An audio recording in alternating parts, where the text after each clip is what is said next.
Shortcut একটা সিঁড়ি বানাতে যে দর্শকরা দেখবেন কত সুন্দর হয়।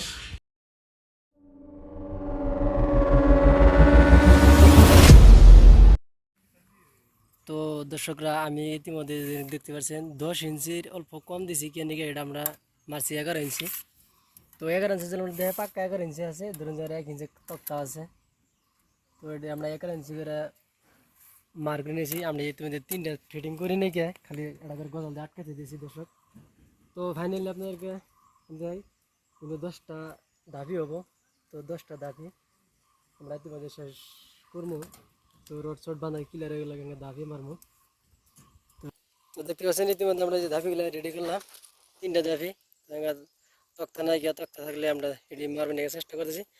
তো আপনারা যদি মারেন এরকম মারবেন, আমি পুরোটাই আপনাদেরকে বুঝাই দিব। আর শেষ মতন ভিডিওটা দেখতে থাকেন।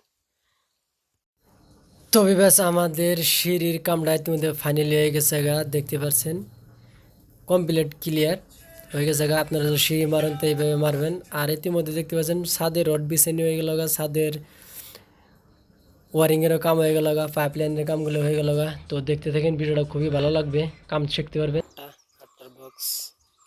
দর্শক এহাঙ্গার গৃহস্থরা যে কিপটে তক্তা কাট পারছে না, তো আমিও ওই একটা সিঁড়ি মারার ডিজাইন পদ্ধতি বাই করছি যে এইরকম সিঁড়ি মেরে দিব, কোনো টেনশন নাই। আর দেখতে পাচ্ছেন 6 ইঞ্চি তক্তা কাটা পড়লো না, আর ঘেবে ঘেবে খারাপ তক্তা গেলে কেটে দিলাম, কোনো টেনশন নাই। গৃহস্থ কিপটে, মিস্ত্রিরও কিপটে। তো চাইলে আপনারা এরকম করে শর্টকাট সিঁড়ি মারতে পারেন। আপনাদের কাছে দর্শক কেমন লাগলো জানি না, কিন্তু আমার খুবই ভালো লাগতেছে। তক্তা কাটা পড়ে নাই, একবারে শর্টকাট, তক্তা কাটা পড়ে না।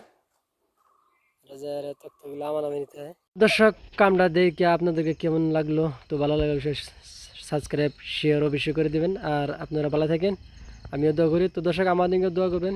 তো ভালো থাকেন, খুদা হাফেজ, বাই বাই।